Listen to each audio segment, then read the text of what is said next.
If you're going to be a business owner and go into business, what type of business entity is suitable for you? We're going to talk about that in this video. I'm at Shattered Point just now. I've been to the top, the saw 5 snow mountains. I'll show you a little bit about that while we are talking about this topic.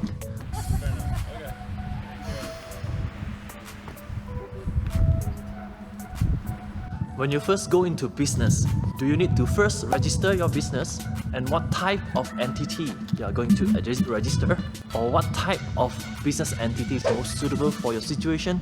And what if your business failed and you couldn't take off? So I've been through all the process myself, so I'm going to share my experience with you because I've set up a partnership before, so proprietorship before.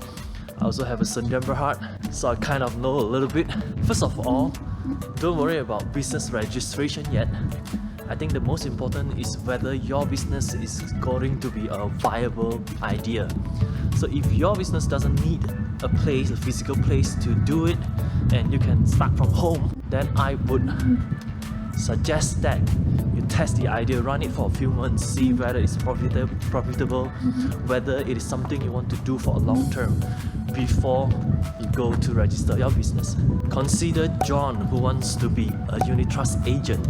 So in the first 2 months, probably he has to go through trainings and examination, got the certificate and basically the license to do unit trust. After 2 months of going through all the process, then he start to sell unit trust to his circle of friends and family. So there will be 2 outcomes. So the first one, maybe it's easy for him to sell and he likes the job, then he can start to do the business registration. Another outcome could be that he doesn't like the business, then he can save the trouble of not registering it at the first place. The easiest business entity to start is normally sole proprietorship or the partnership, which is also commonly known as enterprises. These are the most common and easiest and most cost-effective way to register your business entity. It costs less than 100 ringgit to register it. So you just have 3 names, business names in mind, and you can even use your own name for sole proprietorship. Then you just walk into any SSM office with your IC, then you will get it done like within half a day. And it's also easy to maintain because every year you renew your business license. It will be less than 100 ringgit as well for the renewal. There are 2 other types of business entity, which is called the LLP, Limited Liability Partnership, and the other one will be Sendirian Berhad, which is more common. So you might want to jump straight into whether LLP or Sendirian Berhad if you have the following situation. So the first one is you are sure that the first year of your business you are going to make like more than 200,000 ringgit of net profit. Then if you set up LLP or Sendirian Berhad, it will give you some tax advantages. Or you have investor in your business and you need to put them in as a shareholder, or you might need to hire foreign workers and you need permit for that, and the Sendirian Berhad will be easier to get that permit. And the other situation might be you simply have too many partners in your business, so LLP or Sendirian Berhad will be more suitable in your case. And another situation is if your business is high risk in nature and you don't want to take the whole liability yourself, then a Sendirian Berhad or LLP will be more suitable in your situation. And in my case, I started as a sole proprietorship. My business progressed a few years, and of course when my net income is more than 200,000, then I do tax planning using the Sendirian Berhad and LPI. Great. Have a good one. The process of incorporating a Sendirian Berhad is first by engaging a company secretary. So normally those one-stop accounting firm, they will have this service as well. So just find one accounting firm that can do all this, or you just find a company secretary provider, then they'll help you incorporate that. So they'll guide you through the whole process. So there's a one-time setup fee. It will cost you a few thousand ringgit. Once you have your Sendirian Berhad, there will be quite a high maintenance fee going on every year. So there will be company secretary fees, and you also have to pay audit fee because Sendirian Berhad, you need to submit audited financial statements, financial reports to SSM every year. So there's a annual compliance thing you need to do.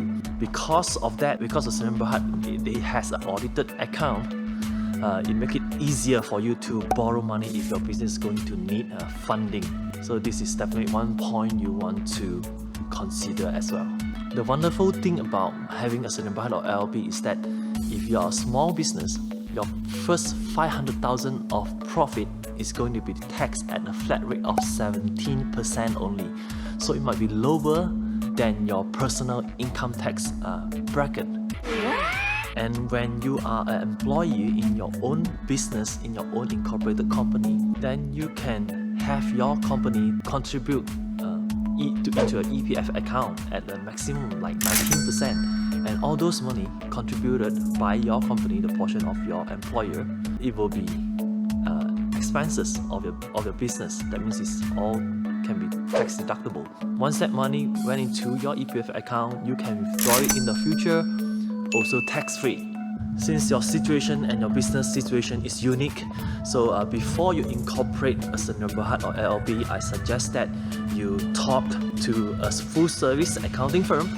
Full service means that they also provide company secretary service, and also they do auditing as well.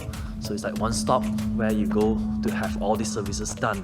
Find such a firm and then sit down, talk to them, ask them to plan out the scenario before incorporation and after incorporation. So see whether you are going to save some money, some tax money due to this planning. If the numbers works out great, then you can of course proceed with that. 今日帶你哋嚟睇雪山，呢度有幾粒雪山，一次過可以睇晒。因為我哋喺山上高，嗰度仲有粒大粒嘅比較近啲，嗰度有一粒比較遠啲，好似係有5粒雪山可以一次過睇晒。By the way, I have an article which is written in more details about this issue, and also I should recommend a few accounting firm if you want any recommendation. So just look for the link in the description area and go to my website and read more details there. So my name is KCLau, talking to you from Shattered Point. Thanks for watching this video. So if you like it, please click like and share this video with your friend and subscribe to my channel. And if you're not in my mailing list yet, just go to my website at KCLau.com, enter your details there so that I can send you a series of free ebooks and also the invitation to attend all the financial webinars that I'm running each week for the public. You can attend all of it for free. So I'll see you there on my website.